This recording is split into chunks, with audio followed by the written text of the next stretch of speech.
वार्ता के लिए गृह मंत्रालय से बातचीत हुई है। अब कब वो बुलाते हैं वो देखने का विषय होगा। उस बातचीत में क्या होती है यह भी विषय होगा।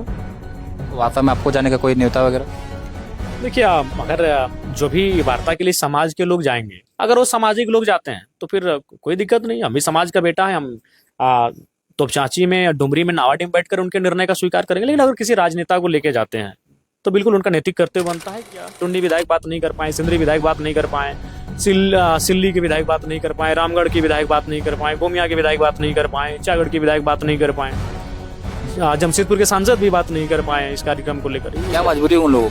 पता नहीं, वो तो मजबूर। अरे कुछ ठीक है, आप नहीं आते रेल टेकने के लिए, आप नहीं आते आंदोलन में, कम से कम इतना तो बोल देते कि हाँ कुर्मी जो कह रहे हैं वो देना या ना संविधान का बात है, हम उनका नैतिक समर्थन करते हैं। नैतिक शब्द बोल देते। सुनील महतो का वो कद था झारखंड मुक्ति मोर्चा में रह के, सुधीर महतो को वो कद था झारखंड मुक्ति मोर्चा में रह के कि उनका जोरदार विरोध हुआ। और स्टीफन मरांडी ने भी कहा कि नहीं ये ठीक नहीं हुआ। उस समय वो सपोर्ट कर रहे थे।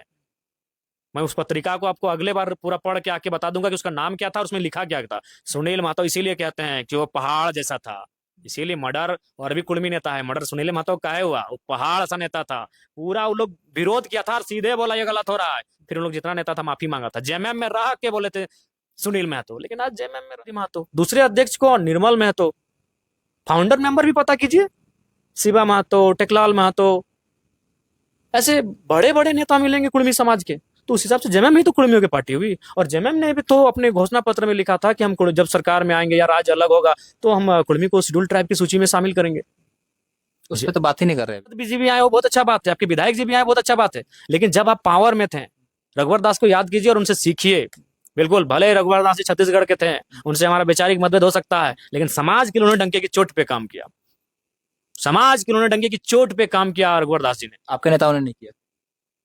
लगातार डबल इंजन की सरकार में रहे, पता नहीं उस समय समाज सर्वोपरि था या खुद का सामाजिक माने खुद का साम्राज्य विस्तार सर्वोपरि।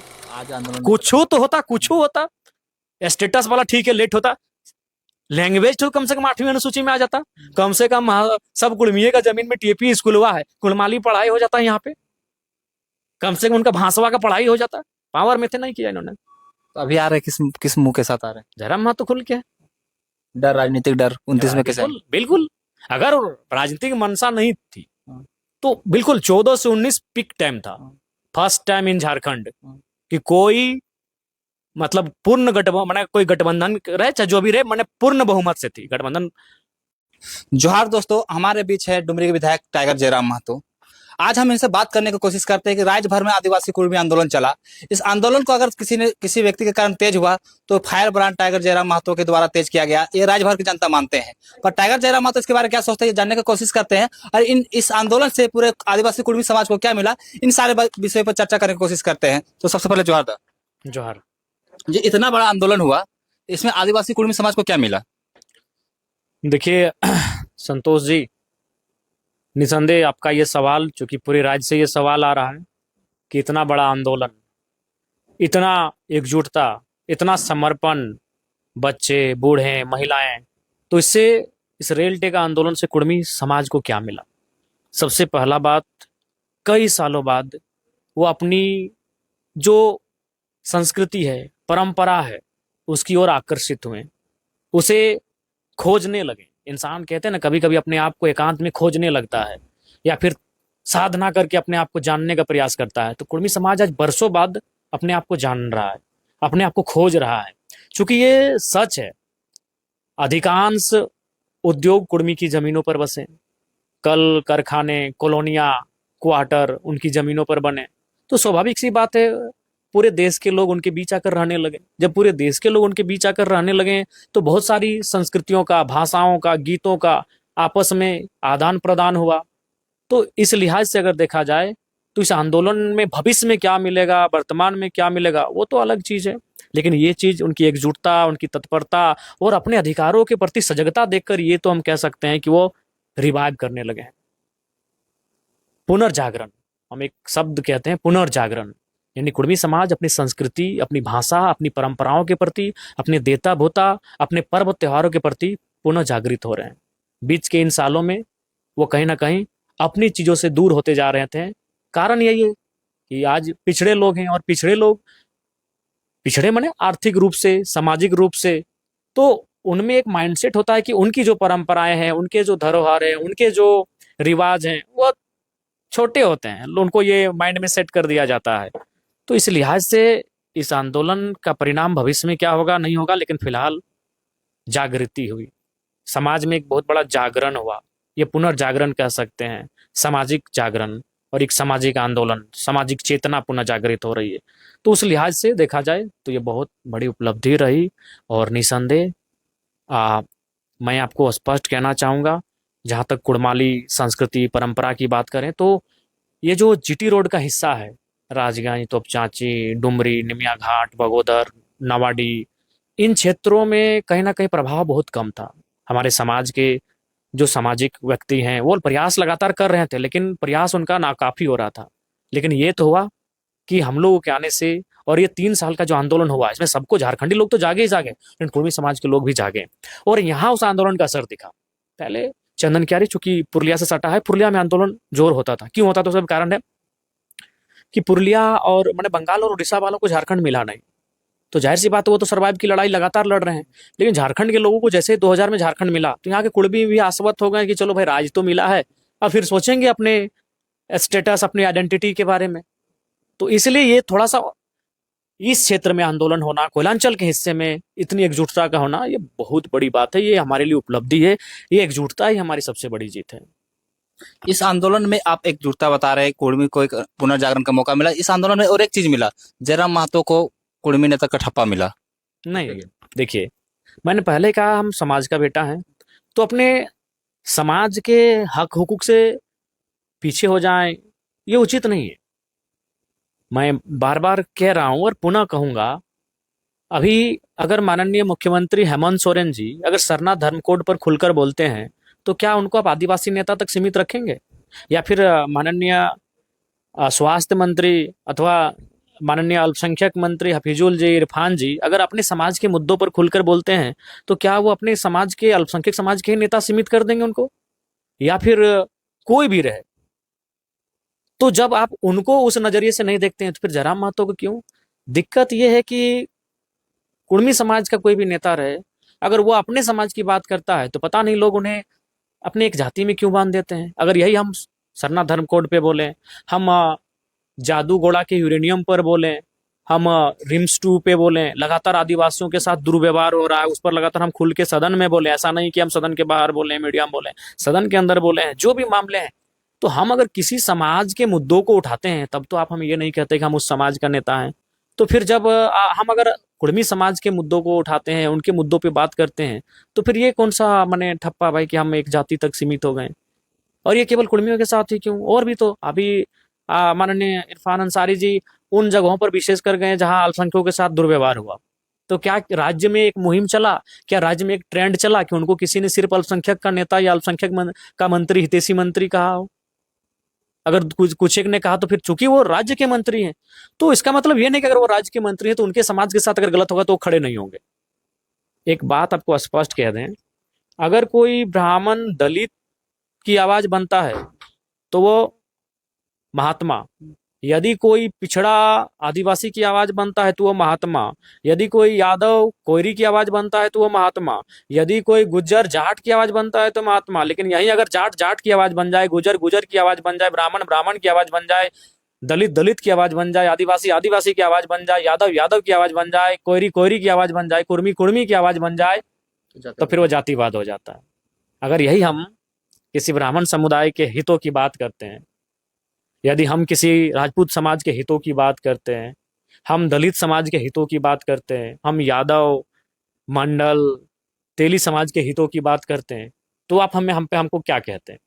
महात्मा कहते हैं कि बढ़िया आदमी है, हर समाज की बात कर रहा है। लेकिन जब मैंने अपने समाज के हितों की बात कर दी तो हम भाई कटघरे में आके खड़े हो गए। ये कौन सा दोहरा मापदंड है नापने का? वही मैंने कहा कि एक दलित अगर दलित की बात करे तो वो जातिवादी हो गया, लेकिन एक ब्राह्मण समाज अगर दलित की बात कर दे तो फिर ठीक है। एक ब्राह्मण अगर ब्राह्मण की बात करे तो वो जातिवादी हो गया, लेकिन एक आदिवासी अगर ब्राह्मण के हित की बात कर दे तो फिर ठीक है। तो ये एक माइंडसेट लोगों का बन गया है कि आप जिस समाज से अगर उस समाज की बात करते हैं तो लोग कहेंगे आप उसी समाज के नेता हैं, लेकिन फिर अगर उसी समाज का बात अगर कोई दूसरा कर दे तो फिर ठीक है, हाँ भाई इनके साथ गलत है, ये अच्छा काम किया, इनके लिए आवाज उठाया, तो ये एक माइंडसेट बन गई है। उसके बाद अगर लोग ऐसा कह रहे हैं, तो आदरणीय पूर्व मुख्यमंत्री की मैं बात करता हूँ, रघुवर दास जी। राज्य नहीं जानता है, राज्य को जानना चाहिए। वो मुख्यमंत्री रहते हुए उन्होंने तेली समाज को सबसे पहले BC2 से BC1 बनाया। तब तो किसी ने मुख्यमंत्री जी को नहीं कहा कि आप अपने समाज की हम तो आवाज उठाए हैं, उन्होंने तो काम कर दिया। आदरणीय रघुवर दास जी ने तो तेली समाज के लिए काम कर दिया। तो कुछ चीजें सिर्फ जयराम महतो के लिए है। वही तो बोल रहे उन्होंने वो काम कर चुके हैं, उन्होंने काम कर दिया है। लेकिन कभी ने उनको किसी ने जाति का नेता कहा नहीं, कहा। वो मुख्यमंत्री थे राज्य के। यही नहीं, वो तो आदिवासी की सूची में शामिल, सॉरी शेड्यूल ट्राइब की सूची में शामिल करने के लिए केंद्र को प्रस्ताव भेज चुके थे, लेकिन किसी ने तो नहीं कहा। लेकिन कुछ चीजें हैं जयराम महतो के लिए, क्योंकि वो डंके के चोट पे करते हैं उन लोग। और थोड़ा सा बोल्डली कहते हैं। ये तो है, ये किसी की उपहार है इस प्रकृति में, किसी अदृश्य शक्ति की, हम बोल्डली कहते हैं। रघुवर दास जी बिना कुछ कहे एकदम भेज दिया अनुसार प्रस्ताव यहाँ से केंद्र को। और एक बात इसमें, और एक मजेदार बात, चूंकि रघुवर दास जी का बात आया, आप सवाल करने से पहले मैं आपको बता दें, अभी जितने लोग हमारा विरोध कर रहे हैं, जो भी हमारे आदिवासी भाई बहन जो भी कर रहे हैं, उनके लिए पहले बात, हम कोई घृणात्मक भाव नहीं रखते हैं, ना नफरत का भाव रखते हैं। लेकिन जो लोग विरोध कर रहे हैं उनसे पूछिएगा, कभी इस राज्य की सजग मीडिया को पूछना चाहिए कि कुर्मियों का ही विरोध क्यों। अरे देना या ना देना तो संविधान का काम है, भारत के लोकतंत्र का काम है, संसद और राष्ट्रपति के वहां तक ये मामला जाएगा। 2 विभाग हैं, एक TRI और फिर ऊपर में भी जाके एक RGI, या फिर नाम हम कंफर्म नहीं हो पा रहे हैं। तो रिपोर्ट होके वो ऊपर तक जाएगा, वो संसद में चर्चा होगा, फिर वो राष्ट्रपति के पास जाएगा, फिर जाके वो उस सूचीबद्ध शेड्यूल ट्राइब की सूची में सम्मिलित होंगे। देना या ना देना भारत के संविधान का काम है, देना या ना देना इस लोकतांत्रिक व्यवस्था का काम है। लेकिन विरोध कुर्मियों का है क्यों? तेली समाज भी तो आदिवासी शेड्यूल ट्राइब की सूची में शामिल होने के लिए गया था। ईमानदारी से बोली, कितने लोगों ने विरोध किया था? कितने लोगों ने इस प्रकार से उलूल जुलूल बयान मीडिया में दिया था, और मुख्यमंत्री स्वयं लेके गए थे। तेली समाज जब उनको शेड्यूल ट्राइब बनाने के लिए माननीय मुख्यमंत्री रघुवर दास जी केंद्र प्रस्ताव भेजे थे, तब कितने यही आदिवासी समाज के कितने लोगों ने विरोध किया था। क्यों भाई ये नफरत का पैगाम केवल कुर्मियों के प्रति क्यों? ये जहर, ये आपके उटपटांग बयान, ये मीडियाबाजी, इस प्रकार का विरोध प्रदर्शन, बताइए कितने लोगों ने किया होगा? छिटाक 1-2 लोगों ने किया होगा। हाँ, अंततः उनको वहां से अस्वीकार कर दिया कि भाई समस्त तेली समाज शेड्यूल ट्राइब नहीं हो सकता है। क्योंकि हमें भी लगता है कि एक कम्युनिटी उनका आता है जिसको शायद कोल्हू तेली कहते हैं, अगर उस पर मुख्यमंत्री जी विचार करते हैं तो शायद कुछ होता। तो किसी ने विरोध नहीं किया। ये बहुत बड़ी बात मैं आपको कह रहा हूं।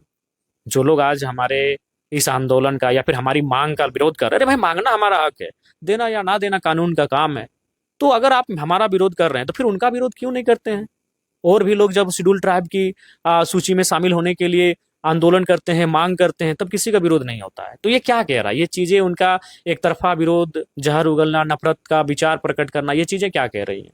आदरणीय रघुवर दास जी जब अपने समाज को, तेली समाज को जब शेड्यूल ट्राइब की सूची में सम्मिलित करने के लिए वो प्रस्ताव दिल्ली भेज चुके थे, तब तो किसी ने विरोध नहीं किया, ना कोई मीडियाबाजी हुई, ना कोई आंदोलन हुआ, ना कोई विरोध प्रदर्शन हुआ। तो ये केवल कुर्मियों के साथ होता है। वही मैं बार बार पूछता हूँ, इस नफरत का कारण आज तक हम समझ नहीं पाए। आज बार बार फिर लोग कहते हैं आदिवासी पैदा होते हैं, बनाए नहीं जाते हैं। तो किसने कहा कि बनाए जाते हैं? सही उन्होंने कहा, आदिवासी पैदा होते हैं। यहाँ कुर्मी आदिवासी होने के लिए, आदिवासी तो हम आदिवासी होने के लिए मांग नहीं कर रहे हैं। राज्य आपको आदिवासी मान नहीं रहा, आप देश को कैसे साबित कीजिए कि आप आदिवासी है? मेरा वो बयान ले लीजिए, मेरा उस बात को रख लीजिए। हम आदिवासी बनने के लिए थोड़ी आंदोलन कर रहे हैं। हम आदिवासी हैं, दस्तावेज पढ़िए, गैर सरकारी आदिवासी हैं। और भारत के संविधान में मूल रूप से देखा जाए तो अनुसूचित जनजाति कहा गया है। और जो बार बार कहते हैं कि आदिवासी पैदा नहीं होते हैं, अरे भाई भारत का संविधान पैदा करता है। सही बात है, भारत का संविधान कुछ चीजें पैदा करता है, लेकिन आदिवासी नहीं, अनुसूचित जनजाति पैदा करता है। क्या वो लोग भारत के संविधान के बाहर हैं, या फिर भारत के संविधान को चुनौती देंगे? क्या वो अनुच्छेद 342 को चुनौती देंगे? अनुच्छेद 342 साफ साफ कहता है कि संसद को यह अधिकार है कि किसी समूह को अनुसूचित जनजाति में शामिल कर सकता है या हटा सकता है। तो बताइए पैदा हुआ कि नहीं हुआ? पैदा हुआ कि नहीं हुआ? क्या वो भारतीय संविधान अनुच्छेद 342 को चुनौती देंगे? ठीक है, जन्म से एक आदिवासी होना और सरकार के दृष्टिकोण में होना, दोनों में बहुत अंतर है। दोनों में बहुत अंतर है। तो जो लोग ये बयान दे रहे हैं, बड़ा दुर्भाग्यपूर्ण बयान दे रहे हैं। आप तो सीधा 342 अनुच्छेद जो है उसको ही नहीं मानने का बात कर रहे हैं। वहां साफ साफ लिखा है कि संसद किसी समूह को शेड्यूल ट्राइब की सूची में शामिल कर सकता है और हटा भी सकता है। तो बताइए, वन पैदा हो रहा है कि नहीं हो रहा है? भारत का संविधान पैदा कर रहा है कि नहीं कर रहा है? नया बना रहा है कि नहीं बना रहा है? तो वही पैदा होना मतलब नया बनाना। हम जन्म से नहीं कह रहे हैं, कानूनी रूप से पैदा हो रहा है कि नहीं हो रहा है। तो हम कानूनी रूप से मान्यता लेने की बात कर रहे हो। कौन सा मान्यता? जो हमारी था, हम थे, हम सूची में थे, हम पुनः रिशिड्यूल होने की बात कर रहे हैं, हम पुनः लिस्टेड होने की बात कर रहे हैं। हम तो थे। उनसे यही पूछिए कि हम थे कि नहीं थे। जो लोग आज आके कह रहे हैं उनसे पूछिए हम थे कि नहीं थे। तो हम थे, हम पुनः सूचीबद्ध होने की मांग कर रहे हैं। और आदिवासी नहीं, अनुसूचित जनजाति, शेड्यूल ट्राइब का स्टेटस मांग रहे हैं। आदिवासी तो हम लोग भी, हम लोग गैर सरकारी हैं। आप सरकारी हैं और आपको नाम मिल गया शेड्यूल ट्राइब, हम लोग गैर सरकारी हो गए। और तमाम, जब झारखंड आज अलग हुआ तो यही था कि सरकारी आदिवासी यानी जो आपके संथाल, मुंडा, ओरांव इत्यादि इत्यादि, और गैर सरकारी में जैसे हम लोग हो गए, गटवार हो गया, घासी हो गया, तांती हो गया, ये गैर सरकारी आदिवासी में थे। यही झारखंड राज्य निर्माण का आधार यही था। लेकिन निर्माण हो गया, इनको बहुत सारा विशेष सुरक्षा मिला, विशेष सुविधा मिला, विशेष संरक्षण मिला, विशेष अधिकार मिला, तो थोड़ा सा मन बदल गया। ये सच्चाई है। तो इसलिए उनको जानना चाहिए, भारत का संविधान 342 स्पष्ट कहता है कि संसद आदिवासी आदिवासी ने अनुसूचित जनजाति की सूची में किसी समूह को शामिल भी कर सकता है और हटा भी सकता है। अच्छा, इस आंदोलन के जरिए आप लोग जिस आवाज तो जहां तक पहुंचाना चाह रहे थे वहां वहां तक आवाज गई कि नहीं गई? देखिए, निसंदेह वहां तक आवाज गई, और उससे भी मैंने पहले कहा, उससे कहीं ज्यादा महत्वपूर्ण है कि पुनः जागरण, जो जागृति हुई वो सबसे महत्वपूर्ण रहा, जिसमें हमें बहुत बड़ी सफलता मिली। वार्ता के लिए कुछ बात बनी? सोशल मीडिया वायरल हो रही कि वार्ता होगी। वार्ता के लिए गृह मंत्रालय से बातचीत हुई है। अब कब वो बुलाते हैं वो देखने का विषय होगा। उस बातचीत में क्या होती है यह भी विषय होगा। वार्ता में आपको जाने का कोई न्योता वगैरह? देखिए, अगर जो भी वार्ता के लिए समाज के लोग जाएंगे, अगर वो सामाजिक लोग जाते हैं तो फिर कोई दिक्कत नहीं। हम भी समाज का बेटा है, हम तोपचांची में या डुमरी में नावाडी में बैठकर उनके निर्णय का स्वीकार करेंगे। लेकिन अगर किसी राजनेता को लेके जाते हैं तो बिल्कुल उनका नैतिक कर्तव्य बनता है कि उसमें हमारा भी, चूंकि हम लोग अपनी प्रशंसा करना का बिल्कुल भी इच्छा नहीं है, लेकिन ये सच्चाई है कि इस आंदोलन को कोयलांचल की सीमा में जो धार मिली, उसमें कहीं ना कहीं ये 3 साल का जो आंदोलन हुआ, चूंकि उन 3 सालों में आज तक किसी राजनेता ने राजनीतिक मंच में आकर नहीं कहा था कि महुआ, आम बिया, महुआ बिया क्या होता है। बताइए अगर है तो। जयराम महतो पहला नेता है जिसने संस्कृति का बात मंच में किया है कि आम बिया माने की, महुआ बिया माने की, हाथ में जो आप पहन रहे हैं आपका मठिया, इसका मतलब क्या? आप जो कजरट्ठी रखते हैं हाथ में, उसका मतलब क्या? आप जो सजनी डाला लेके आते हैं उसका मतलब क्या? आपके त्योहारों का मतलब क्या? कर्म में जो नियम है उसका मतलब क्या? हालांकि मैंने भी सीखा है समाज के लोगों से, लेकिन इसका प्रचार मैंने किया, व्यापक तौर पे प्रचार मैंने किया। और अंबेडकर साहब भी वही बोलते हैं ना, विचारों का प्रचार होना चाहिए। विचार है, हमारे समाज के पास विचार है, लेकिन हम भी सामाजिक कार्यक्रम में आज से 3-4 साल पहले जाते थे, लेकिन 50-100 की संख्या में लोग सुनने आते थे। जयराम महतो ने वहां विचार को लेकर गया, चाहे डायरेक्ट फिजिकली अगर बात करें तो 50,000 तक लोगों ने एक टाइम हमें सभा में सुना। अगर आप आज जाके देखें तो मोबाइल में कई, हमको लगता है अनगिनत बुजुर्गों ने अपने घर में जिद करके मोबाइल खरीदवाया है कि हम जयराम का भाषण सुनेंगे। तो ये तो रहा 3 सालों के आंदोलन के दरमियान की इस आंदोलन को इस क्षेत्र में, चूंकि मैं बार बार कह रहा हूँ, पुरुलिया, चंदनक्यारी, बलियापुर सटा हुआ क्षेत्र उससे प्रभावित था, लेकिन इस क्षेत्र में, इन हिस्सों में ये आंदोलन अगर आया है तो 3 साल के आंदोलन का, 3 साल के ये कार्यक्रमों का, और लगातार हजारों जगह सभा का, संस्कृति परंपराओं पे बात करने का योगदान है। तो अगर समाज के लोग अगर जाते हैं तो स्वागत है। मैं भी समाज का बेटा होने के नाते यहीं से उनकी बातों को सुनूंगा कि वो क्या बात करके आ रहे हैं। लेकिन किसी राजनेता को लेके जाते हैं तो बिल्कुल मेरा नाम होना चाहिए। अच्छा, ये चीज आंदोलन में और एक दो चीज हुई। आंदोलन, रेल टेक आंदोलन इससे पहले भी हुई थी। इसमें से कुछ लोगों की मुंह बंद होगी, कुछ लोगों ने दोबारा मुंह खोलने की कोशिश की। कुछ लोग आंदोलन पहले जो होते थे वो नजर नहीं आते थे, और इस बार कुछ खास हुआ कि वो लोग को भी नजर आना पड़ा था। इसके पीछे कारण आप? हाँ बिल्कुल, मैंने जब स्पष्ट स्टेटमेंट दे दिया, मैं किसी का नाम नहीं लूंगा, लेकिन आप जाके देख सकते हैं इससे पहले कितने आंदोलन हुए। वो बरसों से, हमें लगता है वो कई बरसों से राजनीति में हैं, जीते हुए हैं, मंत्रालय तो, विधायक तो, सांसद सभी रहे हैं, लेकिन ना किसी का ट्वीट होता था, ना किसी का ऑफिशियल स्टेटमेंट होता था। ये तो पहली बार है कि भाई बड़े लोग भी आज आए हैं। पिछली बार हमको लगता है डॉक्टर लंबोदर जी के अलावा और शायद कोई प्रयास भी नहीं हुए। गए थे, प्रयास किए थे किसी रेल टेका में शामिल होने का, लेकिन उनको डिटेन कर लिया गया था वहां जाने से पहले। लेकिन उसके अलावा किसी ने ना ऑफिशियली स्टेटमेंट हुआ करता था, ना कोई बात करता था। लेकिन मैंने जब मुखर होकर बात को कह दिया, जब मैंने स्पष्ट कह दिया, समाज आगे पार्टियां बनती हैं, आती हैं, जाती है। इंसान 60 साल का होता है, समाज हजारों सालों का है।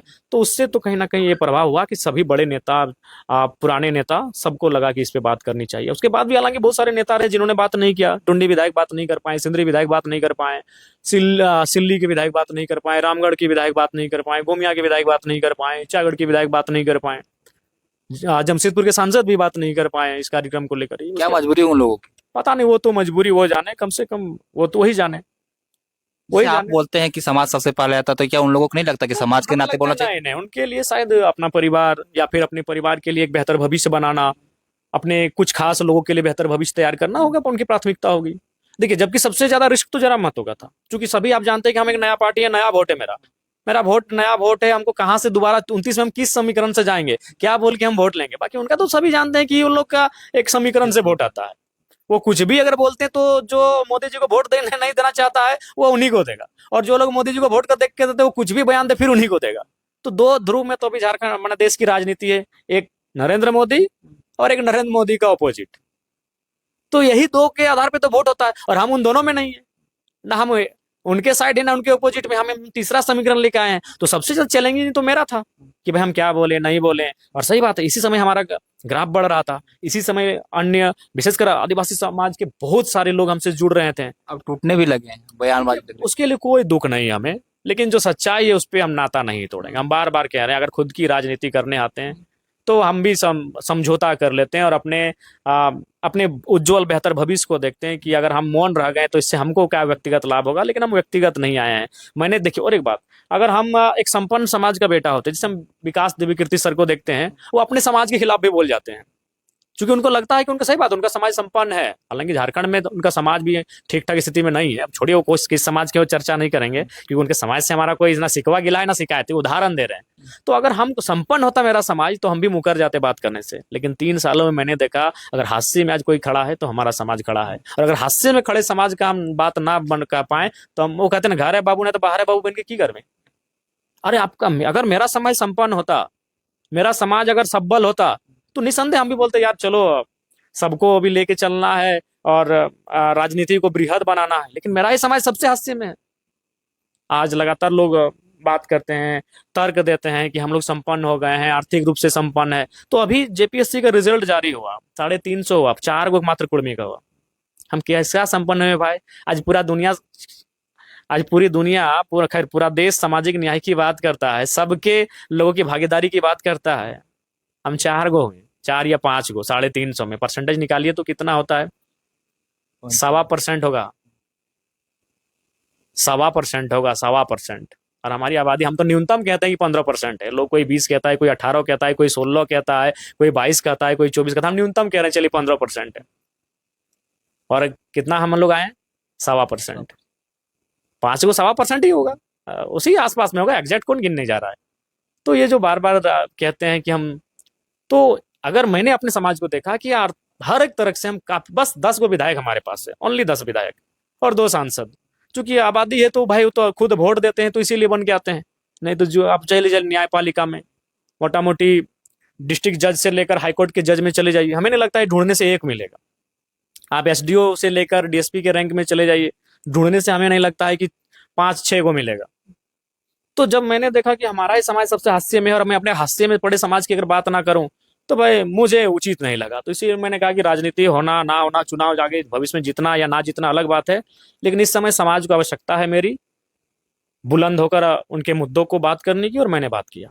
आप अपने समाज की जहां पर बात रखते, तो कुछ लोगों का मानना है कि आप समाज का बात नहीं रखते, बस लोगों को लड़ाने का काम करते हैं।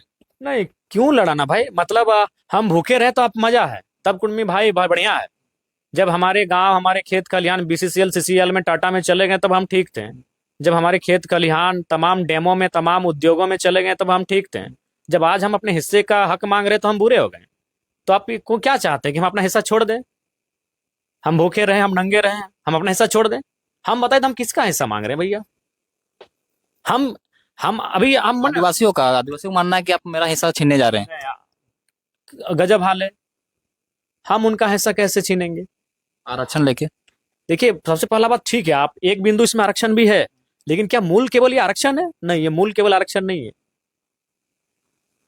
ट्राइबल स्टेटस का मतलब मैंने आपको उस दिन भी एक्सप्लेन किया था, लोकुर समिति 1965 के मापदंड, उनमें क्या आता है, जो primitive traits, distinct culture, geographical isolation, shyness in contact, backwardness, तो पांचों चीजें हम पे हैं।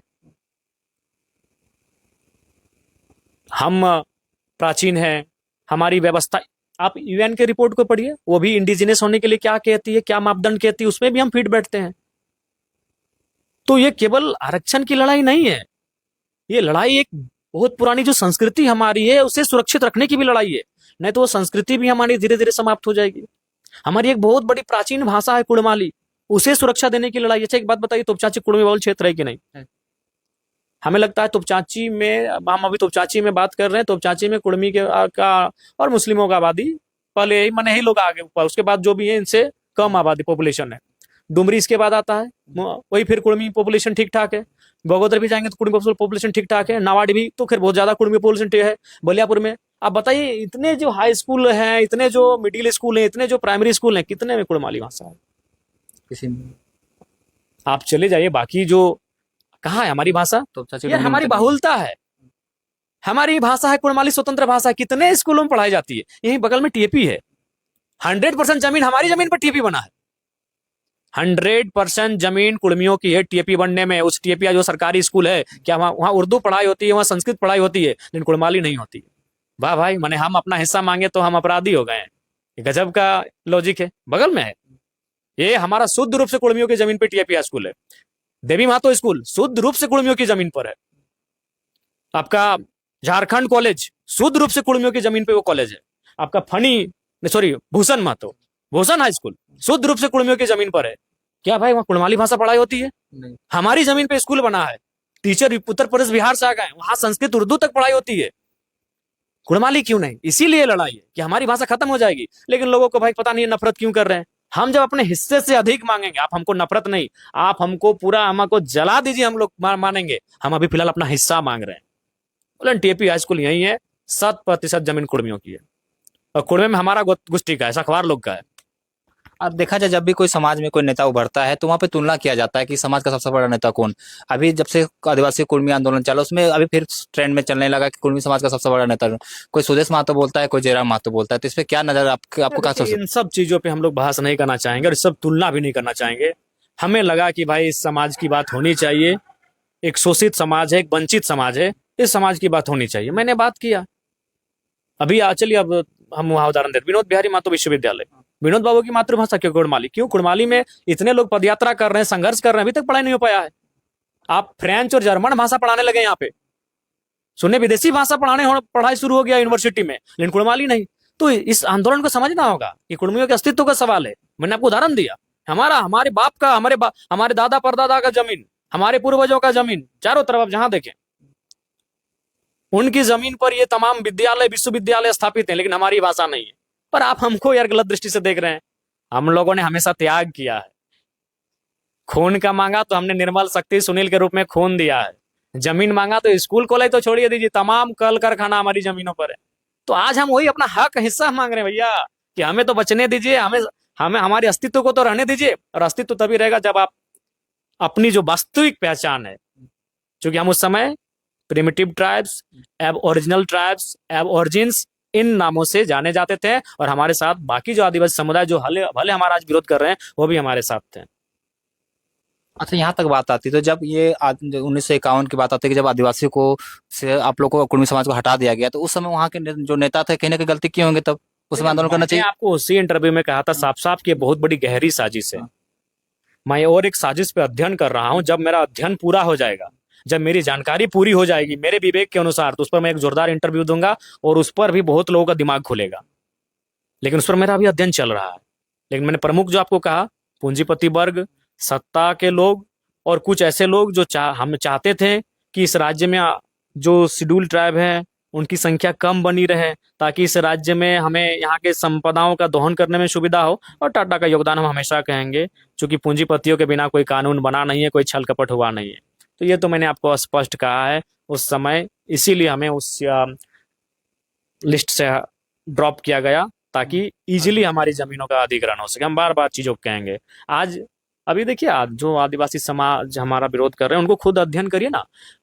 आज रांची की जमीनें उनकी थी, मैं कह रहा हूँ रांची की जमीनें शायद उरांव समाज के लोगों की, मुंडा समाज के लोगों की, या थोड़ी संताल समाज के लोगों की जमीनें थी। आज क्या परिस्थितियां हैं, और उसमें लगभग 4,000 से ज्यादा आदिवासी लोगों की हत्या हुई इस जमीन के लिए। तो समझिए, जमीन के लिए ही महत्वपूर्ण, सबसे पहला चीज जमीन के लिए ही हमें वहां से बेदखल किया गया है, ताकि हमारी जमीनों को इजीली लिया जा सके, इजीली ट्रांसफर किया जा सके। पहला महत्वपूर्ण कारण था। तो ये तो मैंने आपको पहले भी कह चुका हूँ। आप अपनी मांगे सरकार से मांग रही है, सरकार को दे या ना दे बात की बात है, पर अब आदिवासी को लगता है कि जयराम महतो जब से आए हैं तो हमारे अधिकार को छीनने की कुछ ज्यादा ही कोशिश कर रहे हैं, तो उन आदिवासी भाइयों को क्या कहिएगा? देखिए, ये संवैधानिक मांग है और सरकार को विचार करना चाहिए। यदि आपको लगता है तो आप सरकार वाले दो समुदाय आ गए आपस में। वो सरकार से कहें, वो सरकार से बात करें। हमारे खिलाफ अनर्गल बातें करने, जहर उगलने की आवश्यकता नहीं। वो सरकार से कहें, अपना तर्क सरकार को दें और ईमानदारी से कहिए ना भाई कि आज हमारी क्या स्थिति है। 10 विधायक और 2 सांसद के अलावा हमको ढूंढ के दिखा दीजिए कहाँ हम हैं, इतना ईर्ष्या का कारण क्या है। वही तो हम बार बार कहते थे, नफरत का कारण क्या है। शायद जेएमएम के कुछ साल पहले 2008 या 2004 के मैनिफेस्टो में भी शायद था। सुनिए, और एक बात, आज आप कह रहे हैं जेएलकेएम कुर्मियों की पार्टी है, जेएमएम भी कुर्मी पार्टी है, जेएमएम भी कुर्मी पार्टी है, दे दीजिए जेएमएम। किसकी पार्टी है? विनोद बाबू के पैसे से बनी पार्टी है। आज चूंकि देखिए, यहाँ का जो बुद्धिजीवी वर्ग इस राज्य का है, वो जानता है कि आदिवासी समाज के पास सत्ता है, सरकारी आदिवासी है ना, उनके पास सत्ता है। उनके खिलाफ अगर अभी सच बोलेंगे तो बहुत कुछ उनको बोलना होगा, तो कहीं वो खेमा उनसे नाराज ना हो जाए, इसलिए लोग एक दूसरे का बयान लेते हैं, टीआरपी करते हैं। लेकिन ओरिजिनल आप डिस्कस करिए ना, किसकी पार्टी थी? जेएमएम कुर्मी की पार्टी थी, विनोद बिहारी महतो की पार्टी थी। अगर वह आदिवासी की पार्टी थी तो संथाल में उसका स्थापना क्यों नहीं हुआ? सिमडेगा में उसका स्थापना क्यों नहीं हुआ? उसका स्थापना खूंटी में क्यों नहीं हुआ? उसका स्थापना बोकारो धनबाद में काहे हुआ? विनोद बाबू क्या पैसा लगा था। क्लियर बात है। मैं गुरुजी का सम्मान करता हूँ, बिल्कुल सम्मान करूंगा। हम लोग आज भी जाके देखिए, हमारे घर में बिरसा भगवान की फोटो है। जो भी आदिवासी है, निर्मल महतो की फोटो दिखा दें, दिखा दें उनके पास। अरे ठीक है, झारखंड आंदोलनकारी के नाते अब निर्मल की फोटो होनी चाहिए हर झारखंड के घर में, क्योंकि सबसे बड़ा योगदान अगर इस राज्य में किसी राज्य बनने में है तो निर्मल के लहू का है। हम घोषित प्रकार हम गुरुजी का सम्मान करते, लेकिन ये सच्चाई है, गुरुजी उस समय जिस समय पार्टी बन रही थी वो आर्थिक रूप से मजबूत नहीं थे। इस बात को मानिए। 1970 में गुरुजी की आर्थिक स्थिति उतनी ठीक नहीं थी। आज उनके गांव की स्थिति ठीक नहीं, अब जाके देखिए। लेकिन विनोद बाबू वकालत करते थे, वकील थे, और उनको 2 पैसा कमाई होता था। और उनका जो क्षेत्र था धनबाद उनके घर के ठीक सामने था, वो कोर्ट में आते थे, समय देते थे। तो जेएमएम बनने में जो कागज पत्र में 10 रुपया लगा चाहे 100 रुपया लगा, आज तो खैर लाखों रुपया लगता है पार्टी रजिस्ट्रेशन होने में, लेकिन अगर उस समय 10 रुपया लगा है तो विनोद बिहारी महतो का पैसा है। पहले अध्यक्ष कौन? विनोद बिहारी महतो। दूसरे अध्यक्ष कौन? निर्मल महतो। फाउंडर मेंबर भी पता कीजिए, शिवा महतो, टेकलाल महतो, ऐसे बड़े बड़े नेता मिलेंगे कुर्मी समाज के। तो उस हिसाब से जेएमएम ही तो कुर्मियों की पार्टी हुई। और जेएमएम ने भी तो अपने घोषणा पत्र में लिखा था कि हम जब सरकार में आएंगे या राज्य अलग होगा तो हम कुर्मी को शेड्यूल ट्राइब की सूची में शामिल करेंगे। उस पर तो बात ही नहीं कर रहे अभी। बोलिए, दे दीजिए। क्या था जेएमएम का ओरिजिनल? जेएमएम का मतलब क्या है? What is the meaning of JMM? Santhal समाज और कुर्मी समाज, 2 सामाजिक समूहों का मिलन का ही नाम है जेएमएम। तो आज हम दुश्मन हो गए, आज हम पराये हो गए। क्या है जेएमएम? क्या है? विनोद बिहारी महतो का समाज और शिबू सोरेन का समाज।